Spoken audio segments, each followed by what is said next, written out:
والصلاة والسلام على سید الانبیاء والمرسلین اما بعد اعوذ باللہ من الشیطان الرجیم بسم اللہ الرحمن الرحیم قال اللہ تبارک وتعالی فی شان حبیبہ ان اللہ وملائکتہ یصلون علی النبی یا ایھا الذین آمنوا صلوا علیہ وسلموا تسلیما اللہم صل علی سیدنا محمد وعلی آل سیدنا ومولانا محمد مبارک وسلم الصلاۃ والسلام علیک سیدی یا رسول اللہ اللہم صل علی سیدنا محمد وعلی آل سیدنا و مولانا محمد مبارک وسلم۔ محبت کے ساتھ درود پاک پڑھیے اللہم صل علی سیدنا محمد وعلی آل سیدنا و مولانا محمد مبارک وسلم۔ نبی مکرم صلی اللہ تعالی علیہ وسلم کا فرمان مبارک ہے کہ قیامت کو سب سے زیادہ نزدیک میرے وہی ہوگا جس نے دنیا میں کثرت سے مجھ پہ درود شریف پڑھا ہوگا۔ ایک دفعہ پھر محبت کے ساتھ درود پاک پڑھیے اللہم صل علی سیدنا محمد وعلی آل سیدنا و مولانا محمد مبارک وسلم اللہم صل علی سیدنا محمد وعلی آل سیدنا و مولانا محمد مبارک وسلم۔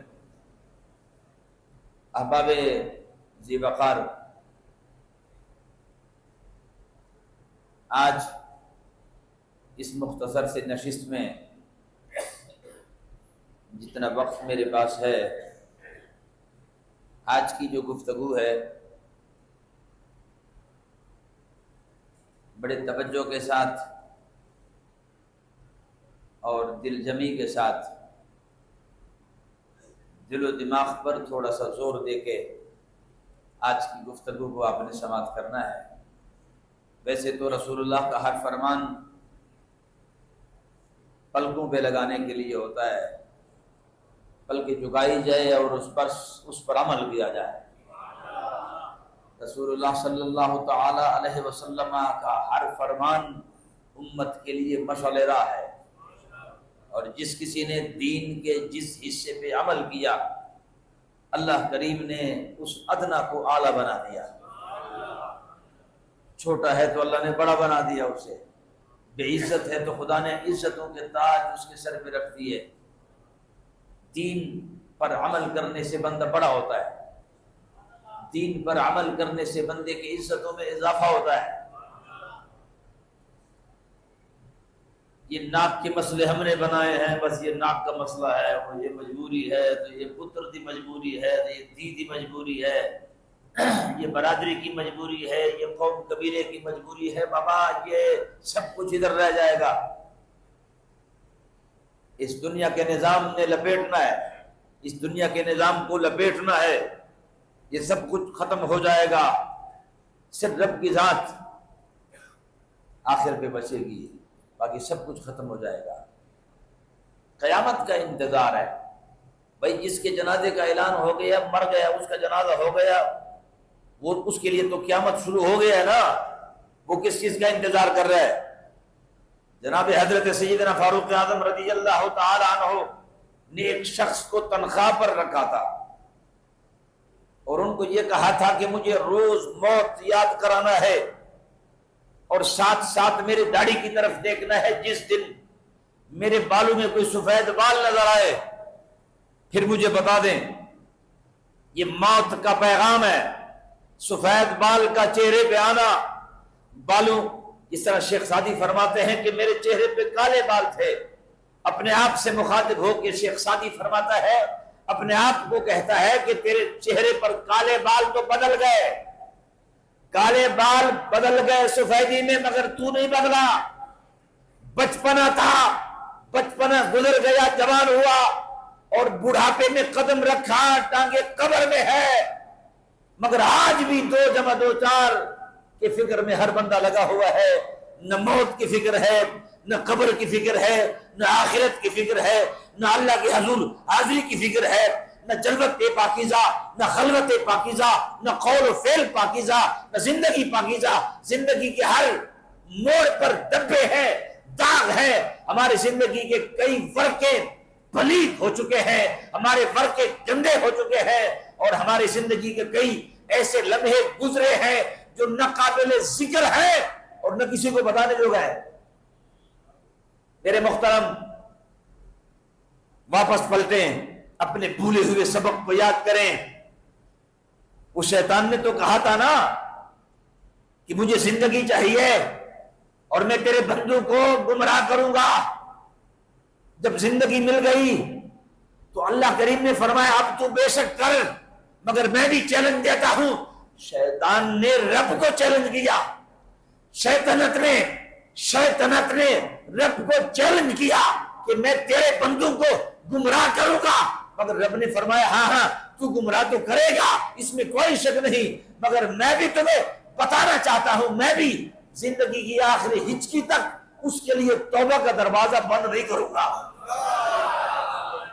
تو کسی وقت بھی پلٹ کے آئے گا، میں اس کو تانا نہیں دوں گا، میں اس کو یہ نہیں بتاؤں گا کہ کل تو بے حیا تھا، بے پردگی میں تھا، ظالم تھا، بد کردار تھا، میں یہ نہیں کہوں گا، بلکہ وہ جب بھی ارادہ کرے گا اور میری طرف آئے گا، میری رحمتیں اس کا استقبال کرے گی،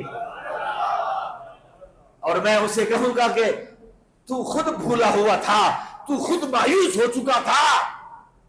بنی اسرائیل قوم کا ہر شخص توبہ کرتا ہے، اور توبہ کرنے کے بعد وہ توڑ دیتا ہے، پھر اس سے گناہ ہو جاتی ہے، پھر وہ گناہ کرتا ہے، پھر توبہ کرتا ہے، اللہ اب معاف کر دو، اب نہیں کروں گا، پھر گناہ ہو جاتا ہے۔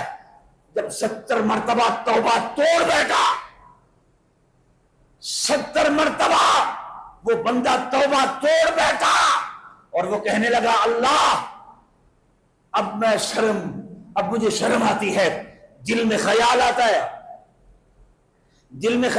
ہے، اب میں توبہ نہیں کروں گا، اب گناہ کروں گا، اب بے پردگی ہے، ظلم ہے، اس لیے کہ ہر مرتبہ توبہ توڑ بیٹھا، اب مجھے رب معاف نہیں کرے گا۔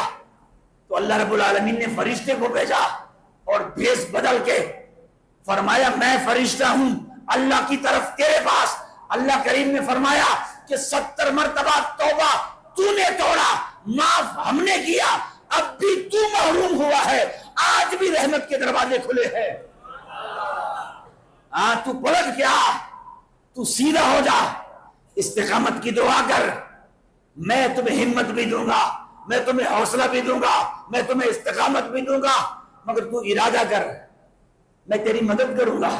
تو نیکی کا ارادہ کر، مدد میں کروں گا، نیکی کا ارادہ تو کر، مدد میں کروں گا۔ حضرات محترم، صلہ رحمی، نبی مکرم صلی اللہ تعالی علیہ وسلم کا فرمان آپ کی خدمت میں گزارش کروں گا۔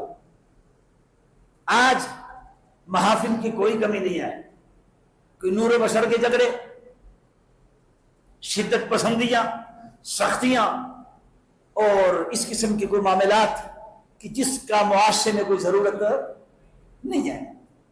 اللہ کریم کے محبوب کی عزتوں کو ہم گھٹا نہیں سکتے، اللہ نے اس کو ان کو عزتوں سے نوازا ہے، ہم کون ہیں گھٹانے والے؟ ہاں، جو گھٹانے کی بات کرتے ہیں تو پھر رب خود اس سے پوچھے۔ ہوا بھی تھی وقار، ذرا سوچئے، ہمارے محافل میں لوگ آتے ہیں،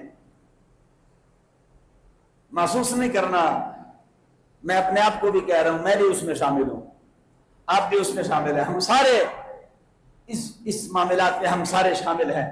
خدا ہم سب کی اصلاح فرمائے۔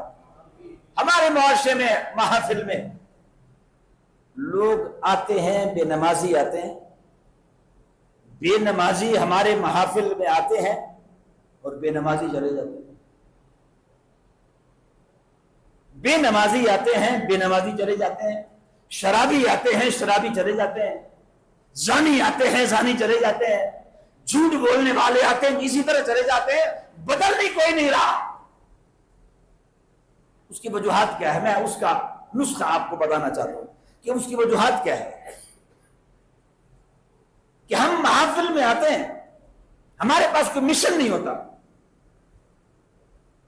بس ہم روٹین کے مطابق نماز پڑھ لی، روٹین کے مطابق کسی کی محفل میں چلے گئے، روٹین کے مطابق جمعے میں چلے گئے۔ ہم نے اپنے شیطان کو اتنا بے لگام کیا ہے، اتنا شیطان اتنا سرکش ہو چکا ہے ہمارا کہ وہ کسی بات کو سننے کو تیار ہی نہیں۔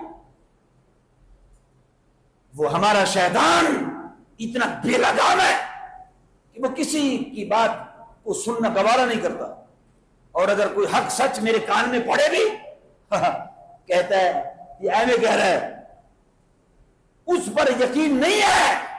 وہ جو کہتا ہے کہ ان الشیطان للانسان عدو مبین، وہ شیطان تمہارا کھلے دشمن ہے، وہ جلوتوں میں تمہارا دشمن ہے، خلوتوں میں تمہارا دشمن ہے، دن میں تمہارا دشمن ہے، رات میں تمہارا دشمن ہے، ہر وقت تمہارا دشمن ہے، اس سے بچتے رہو۔ اس نے بغاوت کا اعلان کیا ہے، اس سے بچتے رہو۔ ہم اس پہ یقین نہیں کرتے، محافل میں آتے ہیں، مقاصد لے کر نہیں آتے۔ اور میرے محترم، جب مقصد نہیں ہوتا نا، میں تھوڑی سی نشاندہی کرنا چاہوں گا۔ معاملہ سارا آپ کو یاد ہے، وہ ایک شخص تھا نا جس کو علی المرتضیٰ کہتے ہیں، وہ جب دشمن کے سینے پہ چڑھا نا، ساری بات آپ کے ذہن میں ہے، دشمن کے سینے پہ جب چڑھا اس کا سر کاٹنے لگا تھا کہ اس نے حضرت علی پاک کے چہرے پہ تھوک دیا، اس چہرے پہ تھوک دیا جس کے چہرے کو دیکھنا عبادت ہے۔ وہ اتنا خوبصورت چہرہ، وہ اتنا باکمال چہرہ، وہ اتنی خوبصورت آنکھیں جو ہر وقت رسول اللہ کو دیکھے، وہ چہرہ کہ جس کو دیکھنا عبادت ہے، اس چہرے پہ تھوک لیا۔ ایک آپ کا چہرہ ہے، ایک میرا چہرہ ہے، ہمارے اور آپ کے چہرے اور ہیں، وہ علی پاک کا چہرہ ہے۔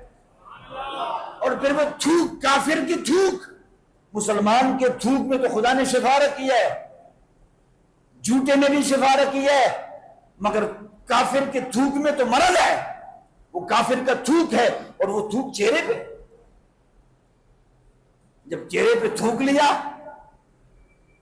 تو آپ کو سارا پتا ہے کہ اس نے کیا کیا، اتر گئے، سینے سے اتر گئے، اور جب اتر گئے تو اس کافر نے اس سے کہا کہ آپ اتر گئے، مجھے قتل کیوں نہیں کیا، اس کا سبب کیا ہو سکتا ہے؟ اس نے بڑی خوبصورت بات فرمائی جو آج کے میرے اور آپ کے کام آئے گی۔ حضرت علی پاک رضی اللہ تعالی عنہ نے فرمایا کہ میں تیرے سینے سے اس لیے اترا کہ پہلے تو میں سر کاٹنا چاہ رہا تھا کہ تو اسلام کا دشمن تھا، اور جو اسلام کا دشمن ہوتا ہے وہ اللہ کا دشمن ہوتا ہے، اس کے رسول کا دشمن ہوتا ہے، اور جو اللہ اس کے رسول سے دشمنی کی، بغاوت کا اعلان کرتا ہے تو ہمیں جہاد کا حکم ہے کہ ہم اس کا سر کاٹتے ہیں۔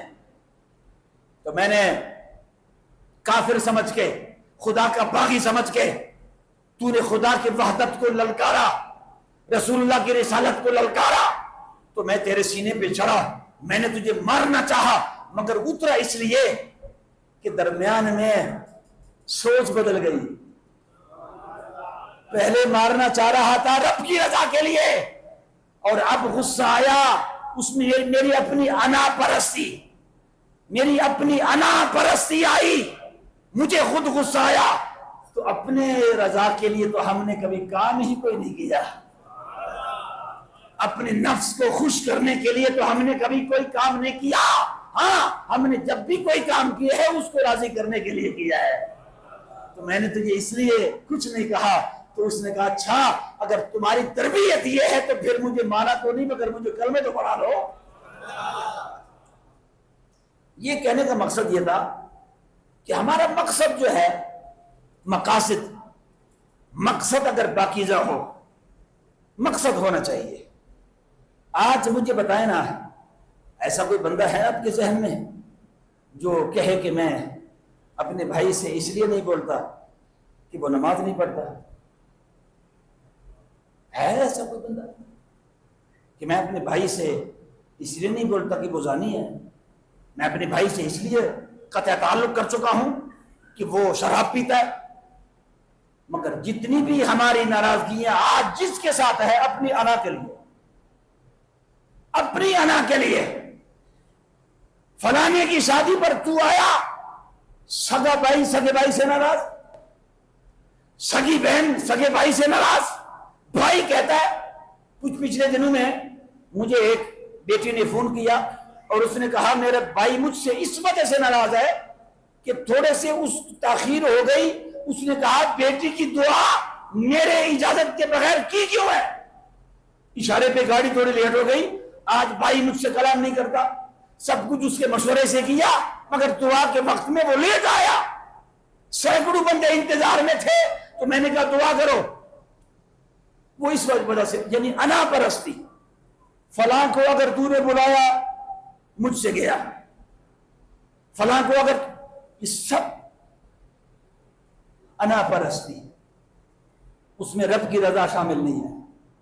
اور جب معاملات میں رب کی رضا شامل حال نہ رہے، نبی کریم صلی اللہ تعالی علیہ وسلم کا فرمان مبارک ہے کہ ایک ایسا دور آئے گا کہ بندے بندوں کو معاف نہیں کریں گے۔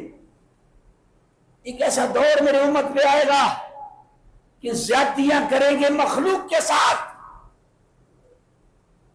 توجہ کی بات ہے، آپ نے فرمایا کہ میری امت پر ایک ایسا دور آئے گا کہ وہ زیادتی کرے گے مخلوق کے ساتھ اور معافی خدا سے مانگے گے۔ جرم اس نے آپ کا کیا ہے، زیادتی آپ کے ساتھ کی ہے، اور معافی خدا سے مانگ رہے ہیں۔ الٹ کام ہے نا۔ نبی مکرم صلی اللہ، حدیث قدسی ہے، نبی مکرم صلی اللہ تعالی علیہ وسلم کا فرمان مبارک ہے کہ ایک ایسا وقت تھا کہ یہ جو صلہ رحمی ہے، اس کو جب اللہ کریم نے دنیا میں بھیجنا چاہا، دنیا میں، تو اس نے عرش کے پائے پکڑ لیے، عرش کے پائے اس نے پکڑ لیے، اور صلہ رحمی نے فریاد کہہ کے پکارا، اللہ مجھے دنیا میں نہ بھیج، مجھے دنیا میں نہ بھیج، یہ میری قدر نہیں کریں گے، ان کے اوپر اپنے انا کے بت سوار ہوں گے، یہ میری قدر نہیں کریں گے، مجھے دنیا میں نہ بھیج۔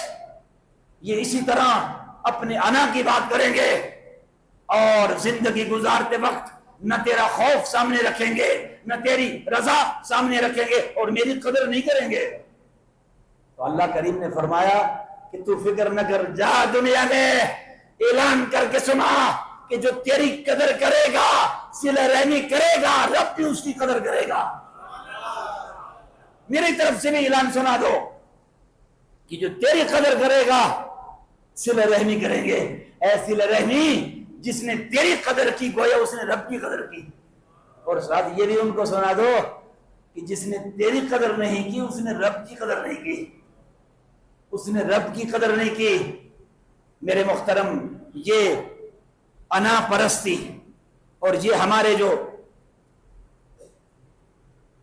کندھوں پر یہ جو انا کے بت سوار ہے، چھوٹی چھوٹی غلطی پر ہم ناراض ہو جاتے ہیں، چھوٹی چھوٹی غلطی پہ ہم خفا ہو جاتے ہیں، ناراض ہو جاتے ہیں، اور پھر وہ ناراضگی، نبی پاک صلی اللہ تعالی علیہ وسلم کا فرمان مبارک ہے کہ 3 دن سے زیادہ اگر کوئی کسی سے ناراض ہوتا ہے، اور اسی طرح اگر اس کو موت آ جائے ناراضگی میں، ڈر ہے کہ اس کی موت کفر میں نہ ہو جائے، اور 1 سال تک اگر بھائی بھائی سے ناراض ہے، سال تک بھائی بھائی سے ناراض ہے، اللہ کے رسول نے فرمایا کہ مجھے ڈر ہے کہ اس کا خاتمہ کفر میں نہ ہو جائے، مجھے ڈر ہے کہ اس کا خاتمہ کفر میں نہ ہو جائے۔ اور دوسری حدیث پاک یہ ہے کہ جو بندہ 1 سال تک بندے سے ناراض ہوتا ہے، قیامت کے دن خدا اپنے رحمت کا چہرہ پھیر دے گا اسے سے، اللہ فرمائے کہ ہٹ جا میرے سامنے سے۔ صلہ رحمی نے کہا مولا اب کیا ہوگا؟ اللہ رب العالمین نے فرمایا جا مخلوق کو بتا کہ جس کا چھوٹا گناہ معاف کیا. صلہ رحمی سے کہا کہ جس بندے نے جس کسی کا چھوٹا گناہ معاف کیا, چھوٹا جرم معاف کیا, اللہ اس کے بدلے پہ اس بندے کے 70 بڑے گناہ معاف کر دیتا ہے. آپ نے تو چھوٹا گناہ معاف کیا, چھوٹی غلطی معاف کر لی, مگر رب نے اس کے بدلے میں تمہارے بڑے گناہ جو قابل گرفت ہے, جو دوزخ کے ایندھن تمہیں بنانے کے در پہ ہیں, اللہ کریم اس کے بدلے میں چھوٹی غلطی آپ نے کسی کی معاف کر دی. اللہ نے کتنا کرم کیا, تمہارے 70 بڑے گناہ معاف فرما دیے. توجہ تو کرو, رب تعالیٰ کریم نے کیا کیا خوبصورت انعامات رکھے ہیں. چھوٹی چھوٹی باتوں پہ غلطیاں پکڑ, ماں پتہ ہے جی میری بات کو مجھے مشورے میں بلایا, میری گل کیوں نہیں منی. خدا کے بندے محسوس نہ کرنا, مشورہ مشورہ ہی ہوتا ہے. انا کا مسئلہ نہ بناؤ, مشورے کے لیے تجھے بلایا تھا, اپنا فیصلہ کسی پہ مسلط نہ کرو, فیصلہ نہ مسلط کرو. مشورہ سنت ہے, سنت کے لیے تمہیں بلایا ہے, تم اٹھ کے چلے جاتے ہو کہ میری گل نہیں ماننی تھی, مجھے بلایا کیوں؟ اور یار اگر تیری بات ماننی تھی تو پھر اتنے بڑے اجتماع کو بلانے کا مقصد کیا تھا؟ مشاورت تو کرنی تھی. تیرا فیصلہ سب پہ مسلط کرنا نہیں تھا, مشورے کے لیے بلایا تھا. ہم انا کا مسئلہ بنا دیتے ہیں. امام قسطلانی نے ایک واقعہ لکھا کہ ایک غریب آدمی تھا, وہ مزدوری کرتا تھا مگر مشکل سے اس کے گھر کا خرچہ چلتا تھا. دل چاہتا تھا کہ اللہ کرے کبھی ایسے کوئی پیسے بچ جائے نا کہ کبھی خود بھی گوشت کھا لوں اور بچوں کو بھی کھلاؤں. یار یہ بھی ایک دور گزرا ہے, آج بھی ہوگا. خدا کا شکر ادا کرو. جب نعمتیں سامنے پڑی ہوتی ہے, ایک نعمت سامنے پڑی ہوتی ہے, ہم 4 بنا لیتے ہیں. یہ ناشکری نہیں ہے. اس شخص نے کیا کیا, دل میں خیال آیا, اللہ کبھی اتنے کو مزدوری مل جائے نا کہ بچوں کو روٹی پوری کر دوں اور روٹی کے ساتھ ساتھ کوئی گوشت کھلاؤں. کبھی زندگی میں نہ کبھی خود گوشت کھایا ہے نہ کبھی بچوں کو کھلایا ہے. یہ باپ کی طلب ہو سکتی ہے اپنی اولاد کی خاطر. 6 مہینے اس بیچارے نے تھوڑے تھوڑے پیسے اپنے خرچے سے بچا بچا کے جب اتنے پیسے اکٹھے ہوئے نا کہ اس میں تھوڑا سا گوشت وہ خرید سکتا تو بازار گیا خوشی خوشی اور گوشت خرید لیا. گوشت جب خرید لیا خوشی خوشی کرایا اور اپنی بیوی کو بتایا آج گوشت پکا لو اور آج گوشت کھائیں گے, موج کریں گے آج. تو گوشت بیوی نے پکا لیا ہے, اور جب گوشت پکا لیا نا جی تو انتظار میں بیٹھا ہے خامن. تو جو انتظار میں بیٹھا تو جب سارا سامنے آیا نا جی تو جو پہلا لقمہ اٹھایا نا تو وہ بیچاری کئی نمک اتنا کچھ زیادہ اس نے ڈال دیا تھا اس میں کہ وہ گوشت سالن کھانے کے قابل نہیں تھا. اب جو لقمہ لیا نا جی تو ساتھ نیلا پیلا, جیسے ہمارے تجھے بتایا کسی نے نہیں, تانا تمہاری تربیت کیا ہے, ہمارے رزق کو تباہ کر دیا, تمہیں سلیقہ نہیں ہے, تمہیں طریقہ نہیں ہے, تمہیں روٹی پکانا نہیں آتی, سالن پکانا نہیں آتا. تھوڑی دیر کے لیے خیال آیا کہ اب جا کے اس کو گالی دوں یا کچھ کہوں. ساتھ ایک اندر کا انسان, ایک ہوتا ہے یہ انسان جو باہر ہے, ایک ہمارے اندر بھی انسان موجود ہے جو ہمیں ملامت کرتا ہے اور برائی اور اچائی میں تمیز بتاتا ہے. وہ اندر کا انسان, اس اندر کے انسان نے انگڑائی لی, اندر سے آواز دی کہ اگر تجھے غصہ آیا ہے تو ذرا سوچ, اس کی جگہ اگر تیری بیٹی ہوتی, اگر اس کی جگہ تیری بیٹی ہوتی, اس کی جگہ تیری بہن ہوتی تو تو کیا کرتا؟ بس یہ خیال آنے کی دیر تھی کہ ادھر ہی چپ, اور خود جا کے وہ کڑوا گوشت اسی طرح کھا لیا اس نے. اب امام قسطلانی فرماتے ہیں کہ بندہ مر گیا, اور جب دنیا سے رخصت ہوا تو اللہ کے کسی بندے نے اس کو خواب میں دیکھا کہ تو زندگی بھر حلال کھاتا رہا، محنت کرتا رہا، نمازیں پڑھتا رہا، روزے رکھتا رہا اور حرام اور حلال میں تمیز کرتا رہا، بتا اللہ نے تیرے ساتھ کیا سلوک کیا؟ تو اس بندے نے اس کو کہا کہ جب اللہ کریم نے میرے اعمال نامہ کو کھولا تو اللہ کے فرشتوں نے کہا کہ اللہ ان کے اعمال نامے میں کوئی ایسی نیکی نہیں ہے جس نیکی کی برکت سے اس کی بخشش کی جائے۔ اللہ کریم نے فرمایا پھر دیکھو، وہ رحمت کے بہانے بناتا ہے۔